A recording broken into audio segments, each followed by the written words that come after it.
નમસ્કાર, પ્રણામ મિત્રો, જય માતાજી, જય શ્રી કૃષ્ણ મિત્રો। આખરી અને છેલ્લો ભાગ છે। તમે પહેલા બે ભાગ ન સાંભળ્યા હોય તો એ સાંભળી લેજો, તો તમને બરાબર સમજાય અને વાર્તા સાંભળવાની મજા આવે। તો ચાલો શરૂ કરીએ।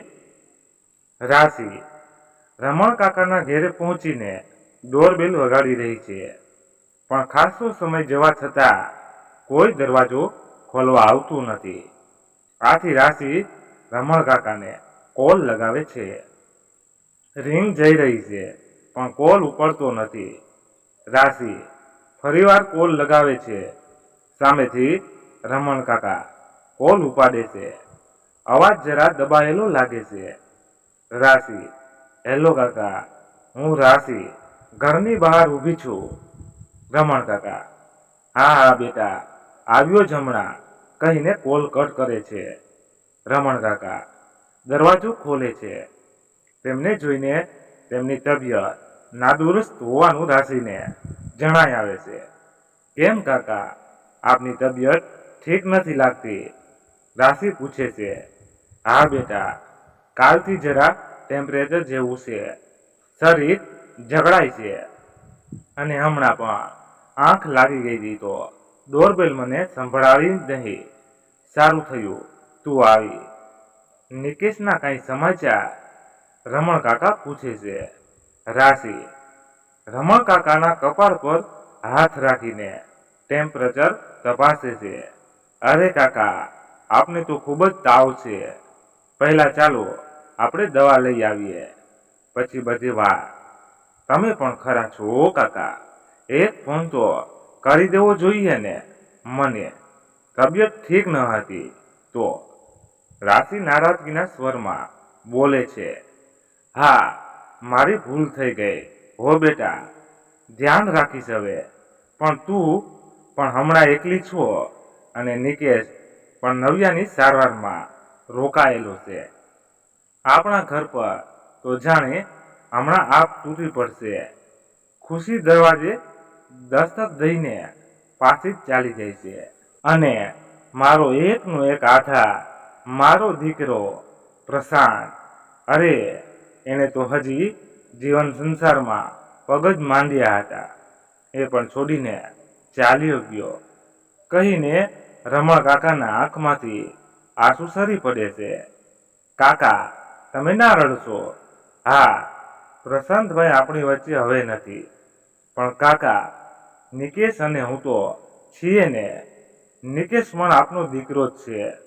થોડા દૂર રહીએ છીએ, પણ તમને છોડી દઈશું અને નિકેશ હમણાં અહીં નથી તો શું હું તમારી દીકરી નથી? ચાલો હવે હિંમત ના હારો અને રડવાનું બંધ કરો। રાશિ દીકરી બાપને વઢે તેવા લઈકાથી રમણ કાકાને કહે છે। રમણ કાકા પણ થોડું મલકાઈને હા મારી દાદી હા કહે છે અને જાનવીના માથા પર હાથ ફેરવીને આ મારી જગદાદી કહીને આવ મારી દીકરીને કહીને જાનવીને તેડી લે છે। કાકા હવે તમે પહેલા તૈયાર થઈ જાઓ, આપણે દવા લેવા જઈએ। હું ડૉક્ટર માધુર પાસે એપોઇન્ટમેન્ટ લઈ લઉં છું અને હજી સાંજના 5:15 થયા છે। ડૉક્ટર માથુર તેમની ક્લિનિક પર આવશે, પણ હવે તો ટર્ન પણ વહેલો આવી જશે। તમે તૈયાર થાઓ। કાકા આપ ચા પીશો ને? હું બનાવી આપું, રાશિ કહે છે। હા બેટા, પણ થોડી જ બનાવજો હો, રમણ કાકા કહે છે। રાશિ કિચનમાં જઈ ચા બનાવે છે। સાથે સાથે ડૉક્ટર માથુરની ક્લિનિક પર કોલ કરી એપોઇન્ટમેન્ટ લેશે અને થોડી વાર બાદ તેઓ દવા લેવા નીકળી જાય છે। ડૉક્ટર માથુર સામાન્ય વાયરલ ફીવર હોવાનું કહીને 5 દિવસની દવા લખી આપે છે, જે લઈને તેઓ પરત ફરે છે। રમણ કાકા ઘરમાં પ્રવેશ કરીને હોલના સોફા પર બેસે છે અને કહે છે। અરે રાશિ બેટા, શા માટે તે ધક્કો ખાધો? આજે કાંઈ કામ હતું? હા કાકા, મુદ્દાની વાત તો રહી ગઈ। એક સારા સમાચાર છે, રાશિ કિચનમાંથી અવાજ દેતા કહે છે। રાશિ કિચનમાંથી પાણીનો ગ્લાસ ભરીને રમણ કાકાને દવા આપે છે. રમણ કાકા દવા ખાઈને સારા સમાચાર આ શબ્દો ઘણા દિવસ પછી કાને પડ્યા. હા કાકા, સારા સમાચાર. આજે બપોરે નિકેશનો કોલ હતો. કહ્યું કે નવ્યા કોમામાંથી બહાર આવી ગઈ છે. રાશિની વાત અટકાવીને રમણ કાકા, વાહ મારા ભગવાન, બહુ સારું કર્યું. તે તને લાખ લાખ વંદન, ધન્યવાદ. રમણ કાકા કહે છે, નવ્યા કેવી મારી ફૂલ જેવી દીકરી, કેવી હોશિયાર. મારા ઘરનું બધું જ એણે સંભાળી લીધું હતું અને તેને પણ જો કેવા દિવસો જોવા પડે છે. હવે એ સારી થઈ ગઈ છે તો પાછું બધું સારું થઈ જશે. ભલે પ્રશાંત નથી પણ રાશિ, નવ્યા પણ મારી દીકરી છે ને, અને સાવ નાની છે, અને સમજાવીને એના ફરી લગ્ન હું કરાવીશ અને મને કન્યાદાનનો પણ પુણ્ય મળશે. સાચું ને? રમણ કાકા બોલતા જાય છે. રાશિ તેમની વાત કાપીને, પણ કાકા, પણ શું બેટા? રમણ કાકા સામો પ્રશ્ન કરે છે. કાકા, નિકેશે કહ્યું કે અકસ્માતમાં ગંભીર ઇજાઓને કારણે નવ્યાના બંને પગ પેરેલાઇઝ થઈ ગયા છે અને આવતીકાલે કદાચ ત્યાંથી ડિસ્ચાર્જ પણ આપી દે તો તેઓ 1-2 દિવસમાં અહીં આવી જશે. અરે, મેં કહ્યું ને! રાશિ ખુશી આ ઘરમાં દરવાજે દસ્તક તો દેશે પણ તરત જ પાછી વળી જાય છે કહીને રમણ કાકા આંખો બંધ કરીને બેસી જાય છે. થોડી વાર બાદ, અરે રાશિ બેટા, હું નવ્યાની સાર સંભાળ કેમ રાખીશ? તારી કાકી હોત તો કોઈ ચિંતા ન હતી. ના, હું નર્સ રાખી લઈશ. મારે મારી દીકરી નવ્યાનો ખ્યાલ પણ રાખવો છે ને? રમણ કાકા સવાલ કરે છે અને હલ પણ બતાવતા જાય છે. કાકા, આપ ચિંતા ના કરશો. મેં વિચાર્યું છે કે હું નવ્યાને મારી પાસે જ રાખીશ અને હું અને નિકેત છીએ ને, તેના માટે બધું કરી છૂટશું. રાશિ કહે છે, કાકા એક વાત કહું, નવ્યા આપણાથી અપરિચિત હતી. આપણો કોઈ પરિચિત પણ ના હતો, છતાં જ્યારથી આપણા જીવનમાં આવી છે ત્યારથી એના તરફે એક અજાણી લાગણી જ બંધાઈ ગઈ છે. તમને નવ્યાની બિલકુલ ચિંતા ના કરશો. હું સાચવીશ એને અને તમારું ટિફિન પણ 2 ટાઈમ હું મોકલાવી આપીશ. એ બધી મારી જવાબદારી. રાશિ કહે છે, બેટા તારી વાત સાચી, પણ દીકરા, તમારું પોતાનું પણ અંગત જીવન છે, એ પણ વિચારજો હો. આજે બધું સારું લાગશે પણ આવતીકાલ? રમણ કાકા સવાલ કરીને કડવો સત્ય છતો કરે છે. હા કાકા, આપની પણ વાત સાચી. સાચું કહું તો આપ અમારા વડીલ છો ને, આપનું માર્ગદર્શન હશે તો બધું જ સારું થશે. અને નવ્યા મારી પાસે હશે તો મને કંપની પણ મળી જશે. અને મારે અત્યારનું જ જોવું છે, હમણાંનું ભવિષ્ય પછી જોયું જશે. રાશિ કહે છે, કાકા હવે હું જાઉં છું અને દવા ટાઈમસર ખાઈ જજો અને ટિફિન પણ મોકલાવું છું. બહારનું કાંઈ જ ના મંગાવશો, ના તો જાતે લેવા જજો. રાશિ ટકોર કરે છે. હા બેટા, તું જા. હવે શાંત થઈ ગઈ છે. ટ્રાફિકમાં આમે મોડું થશે. રમણ કાકા કહે છે.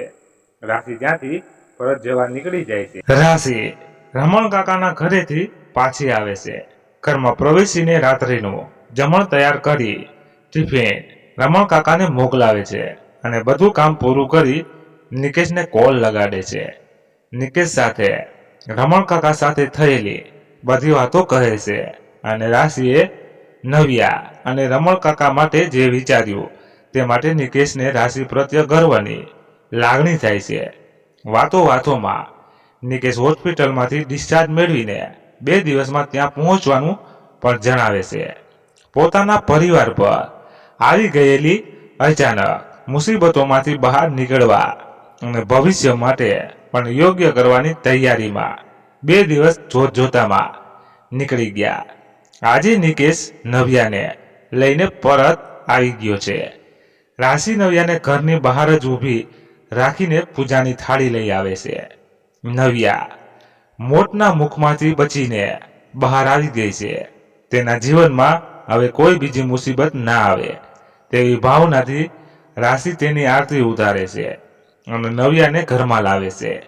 આ બાજુ નવ્યાને હજી પણ ખબર નથી કે પ્રસાદનું તે બનાવમાં અવસાન થઈ ગયેલું છે. રાશિનું નવ્યા સાથેનું વર્તન કુટુંબની સભ્ય હોવાથી અને રાશિ મોટા ભાભી થતા હોવાથી કરવામાં આવતું હશે તેવું વિચારીને ઘરમાં વ્હીલચેરથી પ્રવેશ કરે છે. પરંતુ પ્રશાંત કે રમણ કાકા ક્યાંય પણ દેખાતા નથી હોવાથી અને પોતાના ઘેર નહીં અને નિકેશના ઘરે શા માટે આવ્યા તેવા અનેક પ્રશ્નો રાશિને પરેશાન કરી રહ્યા છે. રાશિએ નવ્યા માટે પોતાના બેડરૂમની બાજુમાં જ વ્યવસ્થા કરી દીધેલી છે અને તે રૂમમાં નવ્યાને લઈ જઈને બેડ પર નિકેશને અને રાશિ બંને જણા સુવડાવે છે. રૂમમાં તમામ વસ્તુઓ અને વ્યવસ્થા જોઈને નવ્યાથી નથી રહેવાતું અને પૂછી બેસે છે, દીદી, આ રૂમમાં બધું જોઈને એવું લાગે છે કે તમે આ રૂમ જાણ મારા માટે તૈયાર કર્યો છે. પણ દીદી, હું તો મારા ઘરે જઈશ ને. હા નવ્યા, આ તારા માટે જ તો તૈયાર કર્યું છે અને તું જાજે ભલે તારા ઘેર, પણ હમણાં તો અહીં આરામ કરો અને બીજી વધુ કોઈ જ વાતો નહીં. બસ આરામ અને પોતાનું ધ્યાન રાખવાનું અને કાંઈ પણ જરૂર હોય તો મને કે. નિકેશને બોલાવી લેવું. જાતે હાથા લાંબા કરવાની કોઈ જરૂરી નથી. રાશિ કહે છે. રાશિ અને નિકેશનો પોતાના પ્રત્યેનો પ્રેમ જોઈ નવ્યાની આંખોમાંથી આંસુઓ વહી નીકળે છે. પણ તે આંસુઓને ગમે તેમ તેઓ બંનેથી લકડવાની નાહકની કોશિશ કરે છે. નવ્યાને રડતા અને તેઓ બંનેથી આંસુઓ છુપાવતા રાશિ અને નિકેશ બંને જણા જોઈ જાય છે. પરંતુ તેઓ બંને જાણે કોઈ જ ખબર નથી તે રીતે અજાણ બને છે. સાંજના ભાગમાં નિકેશ રમણ કાકાને લઈને ઘરે આવે છે. રમણ કાકા નવ્યાને જોઈને ખુશ થાય છે, પણ રમણ કાકા સાથે પ્રશાંત નથી તે જોઈને નવ્યા વ્યાકુળ થઈ જાય છે. રાશિ, નિકેશ અને રમણ કાકાએ પ્રશાંતના અવસાન અંગેનું ખુદ રમણ કાકા નવ્યાને કહે છે તેવું નક્કી કરેલું હતું. નવ્યાની વ્યાકુળતા વધી જાય છે અને તેનાથી રહેવાતું નથી અને રમણ કાકાને પૂછી લે છે, પપ્પા પ્રશાંત ક્યાં છે? તે કેમ નથી આવ્યા? મારું મન બેચેન થઈ રહ્યું છે. છેલ્લા કેટલાય દિવસથી મને કોઈ પ્રશાંત વિશે કાંઈ કહેતા નથી કે પ્રશાંત પણ મારી પૂછા નથી કરતા અને પ્રશાંત આપની સાથે આવે નહીં તેવું બને નહીં. મને કહો ને પપ્પા, ક્યાં છે પ્રશાંત બેટા? બેટા જો ધીરજ રાખ, તું પણ મોતના મુખમાંથી બચીને આવીશો અને તું જાણે છે તારી પણ તબિયત સારી નથી. બેટા, હું બાપ છું અને પ્રશાંત મારો એકનો એક દીકરો અને તું મારી એકની એક દીકરી. રમણ કાકા કહેતા જાય છે. નવ્યા તેમની વાત કાપીને, પપ્પા શાને ગોળ ગોળ વાત કરો છો? મને કહો કે મારું હૈયું બેસતું જાય છે. તો સાંભળ બેટા, પ્રશાંત હવે આપણા વચ્ચે નથી. એ ગોજારો અકસ્માત પ્રશાંતને ખાઈ ગયો. મારો એકનો એક દીકરો લઈ ગયો. હવે તું જ એક મારી દીકરી છો જેના આશરે હું જીવી શકીશ. આ સાંભળીને નવ્યા ચોધાર આંસુએ રડી પડે છે. રાશિ તેને સાંત્વના આપે છે અને નવ્યાને રડવા દે છે. રમણ કાકા નવ્યાને સમજાવતા, બેટા હવે રડવાથી કાંઈ જ નથી થાય. જે થવાનું હતું તે થઈ ગયું. હરી ઈચ્છા જ બળવાન છે. એમ આપણે કાંઈ જ નથી કરી શકવાના. તું હવે રડવાનું બંધ કર બેટા. હવે તું તો અમારી એકમાત્ર જવાબદારી છો. તું છો ને મારી દીકરી. નવ્યા રડતા રડતા, હા પપ્પા, એટલું જ કહે છે. રમણ કાકા આગળ વાત વધારતા, જો બેટા, અમે નક્કી કર્યું છે કે જ્યાં સુધી તને ઠીક ના થઈ જાય ત્યાં સુધી તું અહીં રાશિ સાથે રહીશ. ત્યાં હું બુઢો એકલો હોઈશ અને તારી દેખભાળની પ્રાથમિકતા હું કદાચ ના આપી શકું. અહીં રાશિ અને નિકેશ બંને જણા તારી સાર સંભાળ બરોબર રાખશે અને હું એકાંતરે આવતો જાય કરતો રહીશ. નવ્યા રમણ કાકાની વાત સાંભળતી જ જાય છે અને તમામ પરિસ્થિતિ તેના દિમાગમાં બેસતી જાય છે અને મનોમન પોતાની દયનીય સ્થિતિ માટે દુઃખ કરે છે અને સાથે સાથે નિકેશ અને રાશિનો મનોમન આભાર માને છે અને તે સિવાય બીજો કોઈ ઉપાય જ નહીં હોવાથી તે રમણ કાકાની વાતમાં હામી ભરે છે. રાત્રિનું જમણ બધે સાથે કરે છે અને લાંબા અંતરાળ પછી જાણે ઘરમાં ખુશીનો વાતાવરણ છવાઈ ગયો છે. આ ખુશીમાં નિકેશનો મિત્ર પ્રજ્ઞેશ અને તેનો પરિવાર પણ સાથે છે. હવે નિકેશ અને રાશિની પ્રથમ પ્રાથમિકતા પોતાનાથી પહેલા જાનવી અને નવ્યા જ બની ગઈ છે. રાશિ નવ્યાની ખૂબ જ સેવા કરે છે અને રાત્રે વારાફરતી રાશિ અને નિકેશ નવ્યાની દેખભાળ કરે છે. રાત્રિના સમયે નવ્યાની દેખભાળ માટે જ્યારે નિકેશ જાગતો ત્યારે બસ નિંદ્રાધીન જોતો રહેતો અને પોતાના અને નવ્યાના સંબંધ વિશે વિચારતો રહેતો. એક રાત્રિના નિકેશ આવા જ વિચારોમાં ખોવાઈ જાય છે અને મનોમન એક ચપટી સિંદૂરની કેટલી કિંમત આપવી પડશે હજી, અને આ એક ચપટી સિંદૂરની સૌથી વધુ કિંમત નવ્યા તે ચૂકવેલી છે. હવે તું મારી જવાબદારી છો, બસ તને કાંઈ જ ઓછું નહીં આવવા દઉં. હું તો પરણિત હતો છતાં રાશિ જેવી પત્નીનો પ્રેમ અને ત્યાગ ભૂલીને મેં તારી સાથે પ્રેમ કર્યો. હું આજે પણ નથી સમજી શકતો કે તે મારી ભૂલ હતી કે શું. નવ્યા, હું તને આજે પણ એટલું જ ચાહું છું. મારો વિશ્વાસ કરજે કે તારા પ્રેમ માટે મેં ક્યારેય પણ રાશિને દુઃખ નથી આપ્યો. હું જાણું છું નવ્યા, તું આજે પણ મને ચાહે છે. હું સ્વીકારું છું કે તારા છૂટા થવાનો નિર્ણય સાચો હતો, પણ નવ્યા, આ પ્રેમમાં સૌથી વધુ તે ભોગવ્યું છે. તારો ગુનેગાર હું છું, મને માફ કરી દે. આવા અનેક વિચારો નિકેશ કરતો રહે છે અને આ વિચારોમાં તે નવ્યાના હાથને પોતાના હાથમાં લઈને ચૂમે છે અને પછી નવ્યાના મસ્તિષ્ક પર ચુંબન કરે છે. જે દ્રશ્ય રાશિ જોઈ જાય છે. આ દ્રશ્ય જોઈને પ્રથમ રાશિને ઘણો આઘાત લાગે છે, પણ વધુ કાંઈ નહીં વિચારતા કદાચ નિકેશ ભાવુક થઈ ગયા હશે અને નવ્યા પ્રત્યેની ફૂણી લાગણીમાં આવું કર્યું હશે તેવું વિચારે છે. બસ આમને આમ દિવસો વીતતા જાય છે. નિકેશ ચપટી સિંદૂરનો ઋણ ઉતારતો હોય તે ભાવનાથી નવ્યાની સાર સંભાળ દવા દારૂઓની સેવા કરે છે. સમય વીતતો જાય છે. આજે 3 વર્ષનો સમય પસાર થઈ ગયો છે. નવ્યાની સ્થિતિમાં પણ ઘણો જ સુધાર આવ્યો છે. જે બંને પગ પેરેલાઇઝ થઈ ગયા હતા તેમાં 80% જેવી રિકવરી આવી ગઈ છે. આથી નવ્યા પણ પોતાના રોજિંદા કામ જાતે કરી શકતી હતી, પણ હજી તે ડિપેન્ડન્ટ હતી.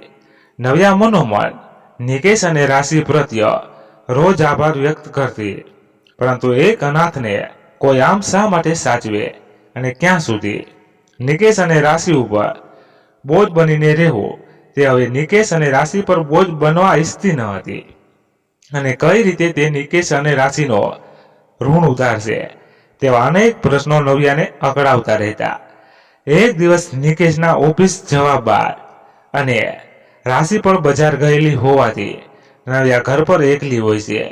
નવ્યા પોતે જોબ કરતી હોવાથી પોતાના એકાઉન્ટમાં રકમ પણ હોય છે અને તે રકમના આશરે હું કાંઈ પણ કરી શકીશ, પણ હવે મારે બોજ બનીને નથી રહેવું તેમ વિચારીને પોતે એકલી છે અને આ જ સમયમાં અહીંથી નીકળી જવાનો બરોબર હોવાનું વિચારીને અને તે પરિસ્થિતિનો લાભ લઈ નવ્યા એક પત્ર નિકેશને ઉદ્દેશીને લખે છે અને તે પણ તેના ઓફિસના એડ્રેસ પર મોકલે છે અને નિકેશ અને રાશિના ઘરમાંથી વિદાય લઈ નીકળી જાય છે. રાશિ બજારથી ઘરે આવે છે અને સીધી કિચન તરફ જઈને ખરીદનું સામાન રાખે છે અને કિચનમાં કામમાં લાગી જાય છે. તે દરમિયાન તે નવ્યા માટે જ્યુસ બનાવવાનું ભૂલી ગઈ હોવાનું યાદ આવતા નવ્યા માટે જ્યુસ તૈયાર કરે છે અને નવ્યાના રૂમ તરફ જાય છે, પરંતુ નવ્યા રૂમમાં નથી દેખાતા. તે નવ્યાને અવાજ આપે છે, નવ્યા, નવ્યા, અરે ક્યાં છો? પણ કોઈ જ ઉત્તર નહીં આવતા તે બાથરૂમ તરફ જઈ ત્યાં અવાજ લગાવે છે, નવ્યા, નવ્યા, પણ કોઈ જ પ્રત્યુત્તર નહીં મળતા તે બાથરૂમનો દરવાજો ખોલે છે જે બંધ ન હતો. રાશિનું મન આશંકિત થાય છે. તે આખા ઘરમાં જોઈ આવે છે, પરંતુ નવ્યા આખા ઘરમાં ન મળી અને મળે પણ કેમ? તે હોવી પણ જોઈએ ને. રાશિ એકદમ ચિંતિત થઈને તરત જ નિકેશને કોલ લગાવે છે. હેલો નિકેશ, નવ્યા નવ્યા એમ 2 વાર ચિંતાભર્યા સ્વરમાં કહે છે. તે નિકેશ બોલી ઉઠે છે. રાશિ, કેમ આટલી હળબળાટીમાં છો? શું થયું? નિકેશ, નવ્યા ઘરમાં નથી, ક્યાંય નથી. મેં આખા ઘરમાં શોધી લીધું. તમે જલ્દી આવી જાઓ પ્લીઝ. શું કહે છે? તું તારી કાંઈ ભૂલ થતી હશે. તું જો ત્યાં ઘરમાં જ હશે. એ થોડીને નાની બેબી છે કે આમ તેમ ચાલી જશે. હા નિકેશ, હું એ જ કહું છું. તે નાની નથી પણ એ ઘરમાં પણ નથી. તમે આવી જાઓ બસ, કહીને રાશિ કોલ કટ કરે છે. નિકેશ ઓફિસ પરથી જલ્દીથી ઘર જવા નીકળે છે. ત્યાં પહોંચીને તે પણ નવ્યાને શોધે છે પણ હાથમાં અસફળતા જ આવે છે. નિકેશ રમણ કાકાને કોલ કરે છે. હેલો કાકા. હા નિકેશ બોલ. કાકા, નવ્યા ત્યાં આવી છે? નિકેશ પૂછે છે. ના બેટા, તે તો અહીં નથી આવી. કેમ, શું થયું? કાંઈ નહીં કાકા, તે કોઈને કહ્યા વિના ક્યાંય ચાલી ગઈ છે. મને એમ કે અમે ઘેર નહીં હોઈએ તો કદાચ ત્યાં આવી હશે. ના બેટા, તે અહીં નથી આવી. નિકેશની ચિંતા વધતી જાય છે. નવ્યા ક્યાંય જઈ શકે તેવી કોઈ જગ્યા છે? ક્યાં? અને તે જાય તો પણ કાકાના ઘરે જાય, પણ કીધા વિના તો નહીં જ. જરા ઠીક, શું થઈ એ પણ મનમાં જ નિકેશ બળબડ કરે છે. આમ ને આમ 2 કલાક જેટલો સમય થઈ જાય છે. નિકેશ ફરીથી રમણ કાકાને કોલ લગાવે છે. હેલો કાકા, નવ્યા આવી છે ત્યાં? ના બેટા, એમ નથી આવી હજી. નિકેશ, શું થયું? કાકા, નવ્યા ત્યાં નથી આવી અને હજી ઘરે પણ નથી આવી. શું કહે છે તું? હું આવું છું ત્યાં. એ જાય તો જાય પણ ગયા. રમણ કાકા એટલું કહીને નિકેશના ઘરે જવા નીકળે છે. આમ ને આમ અડધો દિવસ નીકળી જાય છે અને નવ્યાની કોઈ જ ભાર નહીં. મળતા નિકેશ અને રમણ કાકા પોલીસ ફરિયાદ કરવાનું વિચારે છે અને તેઓ બંને પોલીસ સ્ટેશન પર ફરિયાદ નોંધાવવા નીકળી જાય છે. પોલીસ સ્ટેશન પર નિકેશ સબ ઇન્સ્પેક્ટર રાકેશને મળે છે કે જેઓ પ્રજ્ઞેશના મિત્ર થતા હોય છે અને તે રીતે નિકેશથી પણ પરિચિતમાં હોય છે. અરે નિકેશભાઈ, તમે અહીં? શું થયું? આટલા ચિંતિત કેમ છો? ઇન્સ્પેક્ટર રાકેશ પૂછે છે. સર, નવ્યા ઘર પર નથી. સવારથી શોધીએ છીએ. પણ એટલું કહીને નવ્યાનો ફોટો આપે છે. સર, બંને પગ પેરેલાઇઝ છે પણ હાલી ચાલી શકે છે અને પોતાનું કામ કરી શકે છે. મારા અને કાકા સિવાય અહીં બીજું કોઈ ઘર જ નથી કે ત્યાં જાય. કોઈ મિત્ર પણ નથી. ઇન્સ્પેક્ટર એટલો જ પ્રતિસાદ આપે છે. નિકેશ, નવ્યાના બીજા કોઈ રિલેટિવ? ઇન્સ્પેક્ટર પૂછે છે. હા, તેના કાકા છે પણ તેઓ તો સિવાલા રહે છે, અહીં નથી. અને ત્યાં જવું હોય તો 48 કલાકથી પણ વિશેષ સમય લાગે છે અને ત્યાં જવા માટે અમારી ગેરહાજરીની કોઈ જરૂર ના રહે. સર, ત્યાં જવું હોય તો તે અમને કહીને જઈ શકતી હતી. નિકેશ કહે છે. આ એ પણ છે. ઇન્સ્પેક્ટર પ્રત્યુત્તર આપે છે. નિકેશ પૂરી ફરિયાદ નોંધાવે છે અને ફોર્મલ ઇન્કવાયરીમાં નવ્યા ગુમ થઈ હોય તેવું પ્રાથમિક દ્રષ્ટિએ જણાતું નથી અને તે સ્વેચ્છાએ ચાલી ગયેલ હોવાનું જણાય છે. જુઓ નિકેશ, આમ તો ફરિયાદ જેવું જણાતું નથી પણ અમે ગુમ નોંધ તરીકે નોંધીને તપાસ કરીએ છીએ. આપ રિલેક્સ થાઓ અને કોઈ કોલ આવે કે સમાચાર મળે તો અમને કહેજો અને અમને પણ કોઈ સમાચાર મળશે તો જણાવજો. ઇન્સ્પેક્ટર રાકેશ તેટલું કહીને વાત પૂરી કરે છે અને ત્યાંથી નિકેશ અને રમણ કાકા પરત આવે છે. ઘેર પરત ફરતા રાશિ પૂછી બેસે છે. શું થયું નિકેશ? કાંઈ જ નહીં. ફરિયાદ નોંધી છે. પોલીસને પ્રાથમિક રીતે કાંઈ જ જણાતું નથી અને તે સ્વેચ્છાએ જ ચાલી ગઈ હોય તેવું તેમને લાગે છે. કહે છે કે તમારી વાત પરથી કોઈ સર્કસ્ટન્સ ગુમ થવાના જણાતા નથી. અમે તપાસ કરીશું અને તમે પણ શોધો. નિકેશ એટલું કહીને નિશાસો નાખીને ત્યાં જ જમીન પર બેસી જાય છે. નિકેશ તપાસ કરે તો પણ કરે ક્યાં? નિકેશને કાંઈ જ સમજાતું નથી અને તેમની પાસે રાહ જોવા સિવાય કાંઈ છે જ નહીં. આમ ને આમ 4-5 દિવસ નીકળી જાય છે. નિકેશ હતાશ થઈને પોતાના કામ પર લાગી જાય છે. મનમાં અનેક પ્રશ્નો અને દુવિધા ભરી પડી છે. આખરે નવ્યા ગઈ ક્યાં? એવું શું થયું કે એણે કાંઈ કીધા વગર જ જવું પડ્યું? અનેક સવાલો જેના કોઈ જ ઉત્તર નિકેશ પાસે નથી. ઓફિસ પહોંચીને તે તેની ચેમ્બરમાં જઈને બેસે છે અને તરત જ બેલ વગાડે છે. પ્યુન આવે છે. જી સાહેબ. અરે રાજુ, એક કોફી લાવ જલ્દીથી, નિકેશ કહે છે. જી સાહેબ, હમણાં જ લાવ્યો કહીને પ્યુન ચાલ્યો જાય છે અને નિકેશ કામ માટેની ફાઇલ ઉપાડીને પોતાની બીજી કરવા માટે મથી રહ્યો છે. થોડી વારમાં પ્યુન કોફી લાવે છે અને બેન્ચ પર રાખે છે અને સાથે સાથે એક પત્ર પણ રાખે છે. અરે રાજુ, આ લેટર? જી સાહેબ, હમણાં જ કુરિયર આવ્યું, આપના નામથી છે, માટે આપને આવ્યું. આ તો દેહરાદૂનથી છે. મારું કોઈ દેહરાદૂનમાં તો નથી. નિકેશ વિચારમાં પડી જાય છે. નિકેશ લેટરનું અવલોકન જુએ છે, પરંતુ તેના ઉપર કોઈ મોકલનારનું નામ કે સરનામું હતું.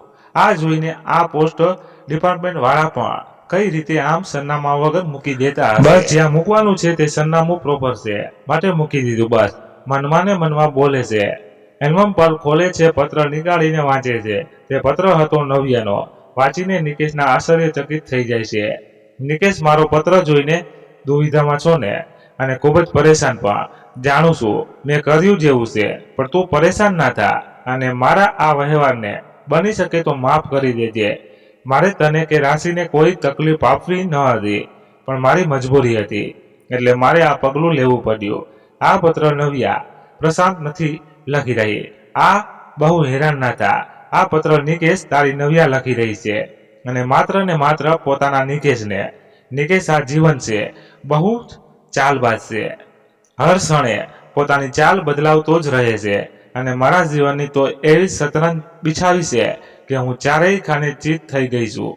કદાચ હું તને પામવા માંગુ, તારો સાથી છું, તારી સાથે જ રહું, પણ એ કદાચ આ જીવનને કબૂલ નથી.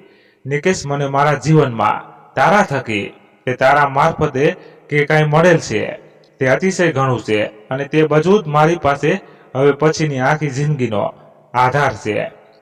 હું જાણું છું તું આજે પણ મને અનંત પ્રેમ કરે છે, પણ મારો વિશ્વાસ કરજે, મારા હૃદયમાં પણ તારા માટે એટલો જ પ્રેમ છે. પરંતુ પ્રશાંત સાથેના લગ્ન બાદ મેં વિચાર્યું કે કદાચ આ જ મારું જીવન છે, અને હું એને માટે તત્પર પણ હતી, પરંતુ જોને મારી કિસ્મતને તે પણ મંજૂર ન હતું. નિકેશ, આપણો સંબંધ જે હતો તે જેવો છે તેવો, પણ આમાં રાશિ દીદીનો કાંઈ જ વાંક નથી. આમાં કદાચ કોઈનો પણ દોષ નથી. કદાચ આપણે સારા મિત્ર બનીને રહી શક્યા હોત, અને એ રસ્તે આપણે ચાલ્યા પણ ખરા. અને હું જાણું છું તે તારા હૃદય પર પથ્થર રાખીને મારા કહેવાથી મિત્રતાના રસ્તે મને સાથ આપ્યો છે. છેલ્લા કેટલાય સમયથી મારી શારીરિક સ્થિતિને લઈને તે અને રાશિ દીદીએ કેટલો ભોગ આપ્યો છે તે હું જાણું છું. આટલું તો કોઈ પોતાના સગા માટે પણ ના કરે. જ્યારે હું તમારો તે ઋણ કદાચ આ ભવમાં તો નહીં ઉતારી શકું, અને મારે કેટલાય જન્મ લેવા પડશે તેના માટે. પ્રશાંતના મારા જીવનમાં આવ્યા પછી હું મારી ગૃહસ્થીમાં આગળ નીકળી જવા માંગતી હતી, પરંતુ તેમનો સાથ પણ ને નહિવત મળ્યો, અને નિકેશ, તારી સાથે રહેતા રહેતા આ હૃદયમાં ફરી પ્રેમના તરંગો ઉઠવા લાગ્યા. મને ખબર છે મોડી મોડી રાત સુધી તારો અને રાશિ દીદીનું જાગવું, મારો ખ્યાલ રાખવો, પણ જ્યારે જ્યારે હું ઊંઘમાં હોઉં અને તું મારો હાથ પકડીને જે હાથોમાં અને કપાળમાં ચુંબન કરતો તે મને ખબર પડતી, નિકેશ. અને ત્યારે જ હું સમજી ગઈ હતી કે નિકેશ હજી પણ તે જ નિકેશ છે. સાચું કહું તો હું પણ મને ખુદને રોકી શકતી ન હતી, અને કદાચ હું જો ખુદને ના રોકું તો તે આપણા અને તારા અને રાશિના સંબંધ માટે સારું ના રહે, અને તેથી જ હું હવે તારાથી ઘણી દૂર ચાલી ગઈ છું. નિકેશ, હું જાણું છું તું મને ચાહે છે, પણ રાશિ દીદીને ક્યારેય કાંઈ ઓછું ના આવવા દે. તું જો ખરા પ્રેમ કરતો હોય તો તું રાશિ દીદીમાં મને જોજે. નિકેશ, હું તને ત્યાં જ મળીશ. નિકેશ કહેવાય છે ને જ્યારે બધા દ્વાર બંધ હોય ત્યારે કુદરત એક દ્વાર ખોલી જ આપે છે. જેમણે આજીવન ક્યારેય પણ મારી કે મમ્મીની સહાય ના કરી તે મારા કાકા, હા, મનસુર કાકાની જ વાત કહું છું. તેમણે જ આજે મારી આ પરિસ્થિતિને જોઈને મારી મદદ કરી છે, અને તેમના થકી જ હું આજે ત્યાંથી કોઈને કહ્યા વિના ચાલી ગઈ છું. અને એમ હું ના કરત તો તું કે રાશિ દીદી થોડીને મને જવા દે. નિકેશ, આપણા પ્રેમને ખાતર જ હું તને આ પત્રથી જણાવું છું કે હું દેહરાદૂન મધ્ય છું અને મનસુખ કાકાની ભલામણથી મને શ્રીરામ જાનકી પબ્લિક સ્કૂલમાં જોબ પણ મળી ગઈ છે. હું પત્રથી હંમેશા તારી સાથે રહીશ, પણ તું ક્યારે પણ મારો ફોનથી કે રૂબરૂ સંપર્ક કરવાની કોશિશ ના કરજે. એટલી તારી નવ્યાની વિનંતી છે. જાણું છું તને આજે મારા પર અતિશય ગુસ્સો આવે છે અને આવે એ પણ વ્યાજબી જ છે, પણ મેં જે કાંઈ પણ કર્યું છે તે આપણા બધાના સારા માટે જ કર્યું છે. મારે હવે આ ગુમનામીનું જીવન જીવવું છે. નિકેશ, બસ એક તારા માટે હું ગુમનામ નથી. અને હા, આ પત્રની કોઈ જાણ રાશિ દીદીને ના કરજે. તને મારા સમશે આપણે પ્રેમ કર્યો છે ને, તો આ પ્રેમને આપણે આ પત્રથી જીવિત રાખશું. જાનવીને મારો ખૂબ પ્યાર આપજે અને રાશિ દીદી અને રમણ કાકા માટે હું ગુમ જ થઈ ગઈ છું એ જ બરોબર રહેશે. આ પત્ર વાંચીને તેનો નાશ કરી નાખજે. સાચવવાની બિલકુલ કોશિશ ના કરજે. હું ક્યાં છું એ બસ તને અને મનસુખ કાકાને જ ખબર છે અને મેં તને કહી દીધું છે. એ મનસુખ કાકાને પણ ખબર નથી કે તેમને પણ ખબર નહીં પડે, એટલે આ અંગેની કોઈ વાત પણ ભવિષ્યમાં થાય નહીં. તે ધ્યાન રાખજે. હું તારા પ્રેમ અને સાથની અપેક્ષા રાખું છું. નિકેશ, હવે આ પત્રને વિરામ આપું હું તને ખૂબ ચાહું છું. નિકેશ, આઈ લવ યુ. તારી નવ્યા. આ પત્ર વાંચીને નિકેશ પોતાને કાબૂમાં રાખી નથી શકતો અને તેની આંખોમાંથી આંસુઓ સરી પડે છે અને મનમાં આખરે શા માટે તું આવું કરે છે? નવ્યા, આ બધાની શું જરૂર છે? આપણે સાથે હતા, કેટલું સારું હતું, અને તું શું કામ એ ચપટી સિંદૂરની લાજ નથી રાખતી? ત્યાં સુધી મારે તે ચપટી સિંદૂરનો ભાર ઉચકવો પડશે. નિકેશને કાંઈ સૂઝતું નથી. બસ વિચાર, વિચાર અને વિચાર. આ જ વિચારોમાં તે ઘરે જવા નીકળી પડે છે. ઘેર પહોંચે છે ત્યાં રમણ કાકા હાજર હોય છે અને અતિશય દુઃખી હોય છે, રડતા હોય છે. નિકેશ રમણ કાકાને શાંત કરે છે અને પૂછે છે, શું થયું કાકા? આમ ચિંતા ના કરશો, નવ્યાને શોધી કાઢશું આપણે. નિકેશને બોલતો અટકાવીને રમણ કાકા કહે છે, બેટા, મારો તો ભવ જ બગડ્યો. મારો એક ને એક દીકરો અને દીકરી મને છોડીને ચાલી ગયા. નિકેશ, નવ્યાએ પોતાનો રસ્તો કરી લીધો. આ જો મને નનામી પત્ર આવ્યો છે. નવ્યાનો પત્ર આપી રમણ કાકા ધ્રુસકે ને ધ્રુસકે રડવા લાગે છે. નિકેશ પત્ર વાંચે છે. અક્ષરો નવ્યાના જ છે. બસ લખેલું એટલું છે કે મને શોધવાની કોશિશ ના કરજો. હું હવે કોઈ પર બોજ બનવા નથી માંગતી. પપ્પા, મને માફ કરજો. આવતા જન્મમાં હું તમારી સાચેમાં સગી દીકરી બનીને અવતરીશ. મેં મારો રસ્તો કરી લીધો છે. બસ આટલું લખેલું વાંચીને નિકેશ સમજી જાય છે કે નવ્યાએ રાશિ અને રમણ કાકા સામે પોતાને મૃત જાહેર કરી દીધી છે. મનમાં કહે છે, હે ભગવાન, હું શું કરું? આ નવ્યાનો મને કાંઈ સમજ નથી પડતી. તું મને કોઈ રસ્તો બતાવ. નિકેશ રમણ કાકા બોલાવે છે અને કહે છે, બેટા, આ પત્ર ત્યાં પોલીસ સ્ટેશનને આપી આવ કે જાણ કરી દે, એટલે તેઓ પણ શોધતા બંધ થઈ જાય. રમણ કાકા સમજતા હતા કે પત્રની સત્યતા કેટલી છે. તેમણે પણ મનાવી લીધું કે નવ્યા હવે પાછી નહીં આવે, પણ મનમાં માનતા હતા કે નવ્યા આત્મહત્યા કરે તેવી નથી. નિકેશ પણ રમણ કાકાની વાતમાં હામી ભરીને પોલીસ સ્ટેશન જાય છે અને ગુમ નોંધ પરત ખેંચાવી પાછો ઘરે આવે છે. રાતના જમી પરવારીને નિકેશ હંમેશની જેમ છત પર ટહેલતો હતો. અચાનક જ એ જલ્દીથી પોતાનો સેલફોન કાઢીને કોલ લગાવે છે. નિકેશનો કોલ જઈ રહ્યો છે. સામેથી કોલ ઉપડે છે અને એ જ મધુર અવાજમાં, કોણજી? કવિતાજી, હું નિકેશ બોલી રહ્યો છું. આપ ફ્રી હો તો થોડી વાત કરી શકું?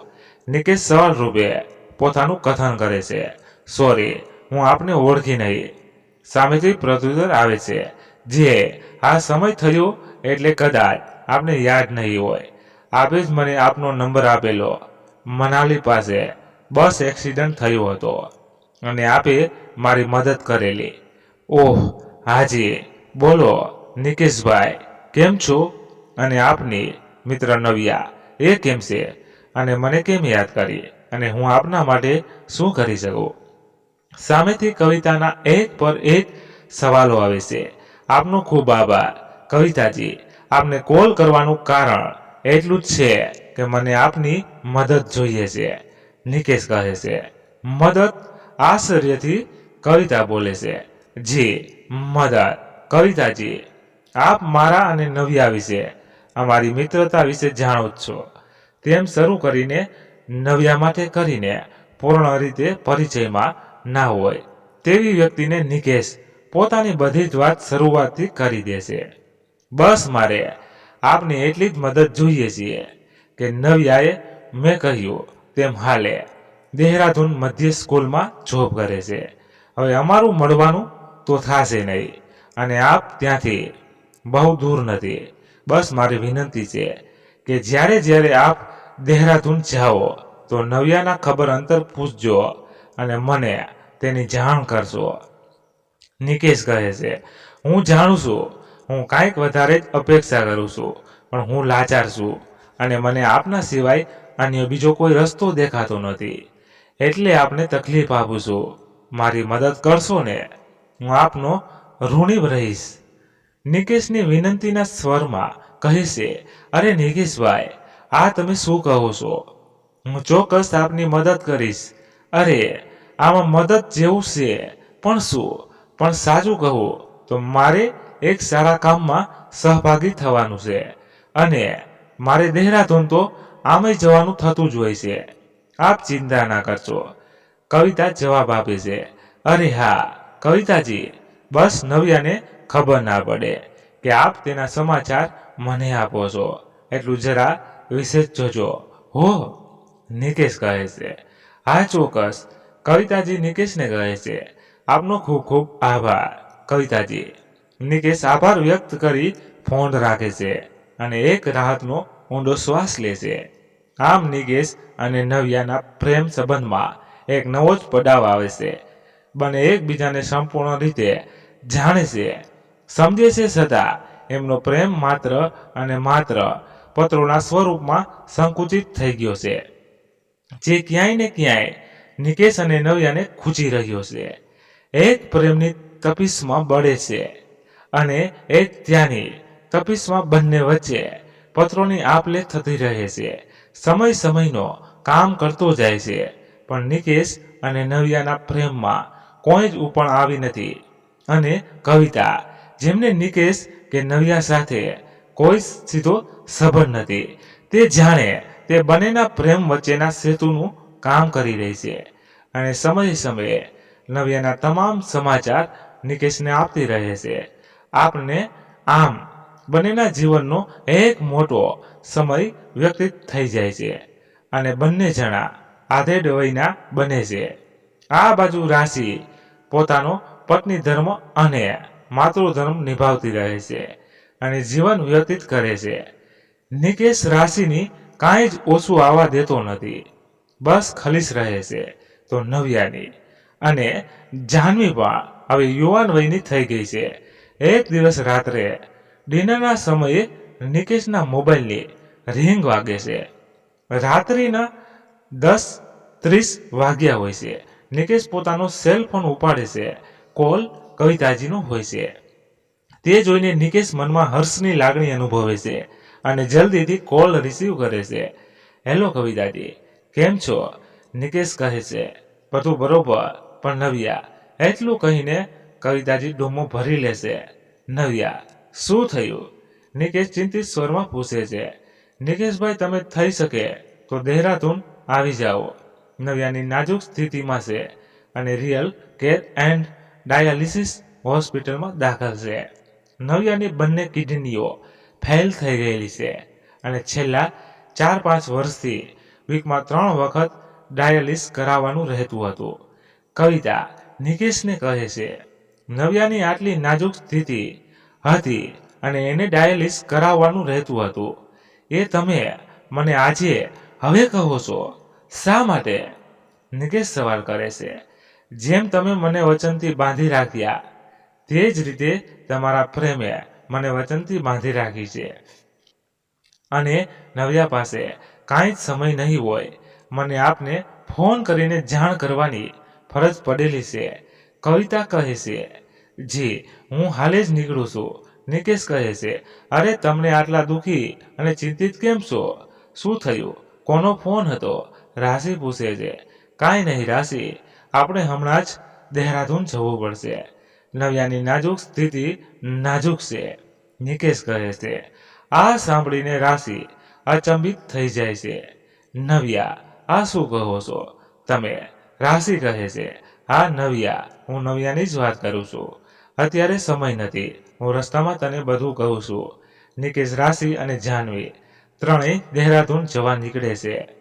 બીજે દિવસે બપોરના સમયે તેઓ દહેરાદૂન પહોંચે છે. આઈસીયુમાં નવ્યા છે. નિકેશ, રાશિ અને જાહ્નવી ડોક્ટર પાસેથી પરવાનગી મેળવી આઈસીયુ રૂમમાં દાખલ થાય છે. ત્રણેયને જોઈને નવ્યાના આંખોમાંથી આંસુ સરી પડે છે. અને આ બાજુ નિકેશ, રાશિ અને જાહ્નવી પણ પોતાના આંસુઓને રોકી નથી શકતા. નવ્યા ઈશારાથી જાહ્નવીને પોતાની પાસે બોલાવે છે અને જાહ્નવી નવ્યાનો હાથ પકડી તેની બાજુમાં બેસે છે. નવ્યા એક ટીસે જાહ્નવીને જોતી રહે છે અને જાહ્નવીના ગાલ પર હાથ ફેરવીને હલકી સ્માઇલ આપે છે. થોડી વારે નજર ફેરવી નવ્યા રાશિ તરફ જુએ છે અને પોતાના બંને હાથ છોડે છે. રાશિ ઝડપથી નવ્યાના બંને હાથ પકડી લે છે. તૂટેલા ફૂટેલા અવાજથી નવ્યા રાશિની માફી માગે છે અને તમને મેં ઘણી તકલીફ આપી છે. નહીં, આ છેલ્લી તકલીફ છે. આ માટે પણ મને માફ કરજો દીદી. આ સાંભળી રાશિ ચોધાર આંસુએ રડી પડે છે. અરે મારી નાનકી, તું શાને માફી માગે છે? તારે શું જરૂર પડી અમને મૂકીને જવાની? માફી ના માંગ નવ્યા. આઈસીયુ રૂમનું વાતાવરણ અતિશય ગંભીર થઈ જાય છે. એક ખૂણે કવિતા આ બધું જોઈને રડી પડે છે. નિકેશ રાશિના પગ પાસે બેસી રહે છે. બસ નવ્યાને જોતો રહે છે. નવ્યાની નજર નિકેશ પર પડે છે. બંને જણા એકબીજાને જોતા જ રહે છે. જાણે અનંત જન્મોની વાતો આંખોથી થઈ રહી છે. સમય નીકળી રહ્યો છે. નવ્યાની આંખો સ્થિર દેખેલી જોઈ લે રાશિ નવ્યાને ડગાવે છે. નવ્યા, નવ્યા બેટા બોલ, શું થયું? ડોક્ટર, ડોક્ટર, પ્લીઝ ડોક્ટરને બોલાવો. કવિતા ઝડપથી ડોક્ટરને બોલાવે છે. ડોક્ટર આવે છે. નવ્યાને એક્ઝામાઇન કરે છે અને કહે છે, I am sorry, she is no more. આ સાંભળી રાશિ આક્રતથી રડી પડે છે. આ બાજુ નિકેશ નવ્યાને જોતો જ હોય છે. સાંભળો છો નવ્યા, આપણે બધાને છોડીને ચાલી ગઈ. પણ નિકેશ કાંઈ જ ઉત્તર નથી આપતો. અરે તમે પણ આમ શું કામ ભૂત બની બેઠા છો?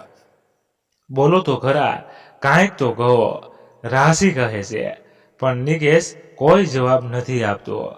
આ જોઈ જાહ્નવી નિકેશને હલાવીને પૂછે છે, પપ્પા, એટલું કહીને આડે છે.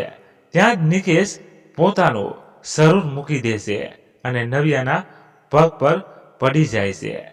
રાશિની ચીસ નીકળી જાય છે. Doctor, please. ડોક્ટર નિકેશને પણ તપાસે છે. પણ નિકેશનું પ્રાણ પંખેડું ઉડી ગયું હોય છે. રાશિ અને જાહ્નવી પર તો જાણે આગ ફાટી પડે છે. આ કેવી દુવિધા છે? શું કરવું, શું ન કરવું? રાશિને કાંઈ જ સમજાતું નથી. બાજુમાં કવિતા આ બધું જોઈને હતપ્રત થઈ જાય છે. તે રાશિને સંભાળે છે. કવિતાના સહકારથી રાશિ બંનેના પાર્થિવ દેહ પરત લઈ જાય છે. બંનેનું સાથે જ અંતિમ સંસ્કાર કરે છે. રાશિની નજરથી સામે બે બે ચિતાઓ બળી રહી છે. આગની જ્વાળાઓ આકાશને ચૂમી રહી છે અને ધગધગી રહી છે. ધીરે ધીરે આ જ્વાળાઓ ધૂંધળી થતી જાય છે. રાશિની આંખમાંથી નીકળતા આંસુઓથી રાશિને તંદ્રા તૂટે છે અને નિકેશના રૂમમાં રાત્રિના બલ્બમાં આછા પ્રકાશમાં ઉભેલી રાશિના હાથમાં હોય છે નવ્યા અને નિકેશની વચ્ચેના લખાયેલા પત્રો. આ પત્રો નવ્યાના કહેવા છતાંય નિકેશે પોતાની બ્રીફકેસમાં સાચવી રાખેલા. જે પત્રોએ આજે રાશિની જિંદગી પર્વતની માન્યતાને જ બદલાવી નાખેલી. કેટલાય પ્રશ્નો રાશિના દિમાગમાં છે. રાશિ સમજી નથી શકતી કે નવ્યા અને નિકેશના સંબંધ માટે શું કહે. તે સંબંધમાં જાહ્નવી આવે છે અને રાશિના ખંભા પર હાથ રાખીને કહે છે, મમ્મી, આપણે તો સાવ નિરાધાર થઈ ગયા. અને આ શું વાંચે છે? તું રાશિ કાંઈ જ નહીં બેટા. આ તારા પપ્પાએ મને લખેલા પત્રો છે જેનો પણ વિસર્જન થવાનો સમય આવી ગયો છે. ડૂમો ભર્યા અવાજે રાશિ કહે છે, દીકરા, તને ખબર છે એક ચપટી સિંદૂરનું વજન કેટલું હોય છે? તારા પપ્પાએ મારા સેથામાં એક ચપટી સિંદૂર ભરે અને આજીવન તેમણે મને ખબર જ પડવા ના દીધી કે ચપટી સિંદૂરનો બોજ કેવો હોય છે અને મારું આખું જીવન નીકળી ગયું. ઘણીવાર કોઈ દોષ ના હોવા છતાંય સજા ભોગવવી પડે છે. હવે હું કહી નથી શકતી કે આ સજા મેં ભોગવી કે તારા પપ્પાએ. બેટા, મારા જીવનના હવે ઘણા પ્રશ્નો છે જેના જવાબો મારી પાસે નથી અને તું કેમ પોતાને નિરાધાર સમજે છે? હજી તારી આ માં છે. આવા વિચારો નહીં કરવાના. અને તારા પપ્પાએ પોતાની ફરજ બાખૂબી નિભાવી છે. એક પતિ, પિતા, પ્રેમી અને મિત્ર તરીકે તારા પિતાની હું તુલના નહીં કરી શકું. આમ રાશિ જાહ્નવી પાસે તમામ હકીકતો પોતાના સહજ સ્વભાવથી છુપાવવામાં સફળ થાય છે. રૂમનો બલ્બ બંધ થાય છે અને બંને જણા જીવનમાં આગળ વધવાનું સમજીને રૂમ બંધ કરે છે. મિત્રો, આ વાર્તા સમાપ્ત થાય છે. તમે અહીંયા સુધી સાંભળી એના બદલ ખૂબ ખૂબ આભાર.